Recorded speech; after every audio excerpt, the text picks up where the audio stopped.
एक गांव में एक गरीब किसान रहता था। उसके पास छोटी सी ज़मीन थी जिस पर वो खेती करता और फसल उगाता था। फसल भी थोड़ी सी ही होती थी। किसान अपनी पत्नी और 2 बच्चों के साथ रहता था। किसान और उसकी पत्नी को अपने बच्चों के भविष्य की चिंता होती थी।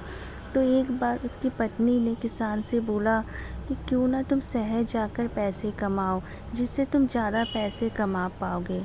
किसान ने बोला ठीक है। अगले ही दिन सुबह वह शहर चला गया। शहर जाके उसने देखा कि ये तो अनजाना शहर है। उसको कुछ समझ नहीं आ रहा था कि वो कहाँ जाए, क्या करे। वो थक भी गया था और थक कर एक पेड़ के नीचे जाकर बैठ गया चुपचाप। तभी एक सेठ एक बड़ी सी गाड़ी से आता है और वह पास ही एक फल की दुकान में जाकर फल खरीदता है। फल खरीदकर वो जैसे ही अपने कार के अंदर बैठा, उसका पैसों का पर्स नीचे गिर गया और उस सेठ को पता भी नहीं चला और वो अपने गाड़ी से चला जाता है।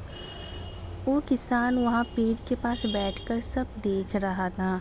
वह पर्स को ले लिया और देखा कि इसके अंदर बहुत सारे पैसे, कीमती कागज़ और घर का पता भी था उस सेठ का।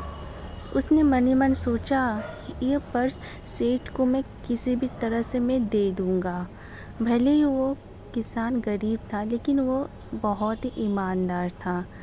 और उस पते पर वह उसके घर पर चला गया। घर जाकर देखा कि उस सेठ का घर बहुत ही बड़ा है और घर के अंदर बहुत बड़ा बगीचा भी है। उसने देखा कि गेट के पास एक गार्ड बैठा हुआ है। उसने गार्ड को बोला कि मुझे इसके मालिक से मिलना है। तो वो गार्ड किसान को घर के अंदर लेकर गया और वो सेठ उस किसान को देखकर बोला कि तुमको क्या चाहिए। तो किसान ने उसके पर्स को दिखाया, बोला कि आपका पर्स वहाँ पर गिर गया था जब आप गाड़ी से उतरे थे। तो वो सेठ बहुत ही खुश हुआ, तो उस पर्स से कुछ पैसे लेकर किसान को देने लगा। तो किसान ने वो पैसे नहीं लिया, बोला कि मेरी ईमानदारी का कोई मोल नहीं है।